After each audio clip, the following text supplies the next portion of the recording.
Masakit marinig pero totoo. Hindi mo pinalaki ang anak mo para maging retirement plan mo. Gusto mo makapagtapos para may tutulong sa pagpapaaral ng mga kapatid niya. Mangarap ng mataas para paginhawahin ang buhay ng buong pamilya. May talent ka? Pagkakitaan natin hanggat sikat ka. At kinalimutan na pati ang sariling buhay niya. Hindi mo siya binuhay para may sasalo sa lahat ng pangangailangan mo balang araw. Hindi mo siya pinalaki para bayaran ang lahat ng sakripisyo mo. Oo, responsibilidad ng anak ang magmahal at rumispeto sa magulang. Pero hindi obligasyon ng anak na isuko ang buhay niya para lang suklian ang lahat ng nagawa mo. Kapag naging investment ang tingin mo sa anak mo, mabigat ang dalang pressure niya.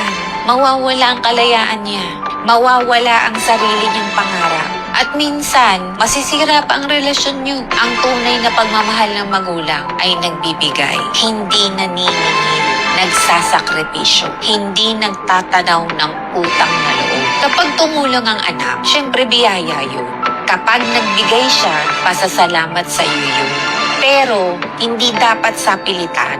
Tandaan mo, ang anak ay regalo, hindi investment, hindi insurance policy, hindi retirement fund. Pinalaki mo siya para mabuhay ng maayos, hindi para mabuhay para sa'yo. Kapag tunay mong mahal ang anak mo, gugustuhin mong lumipad siya. Hindi habang buhay nakatali sa mga obligasyon, hindi naman niya pinili.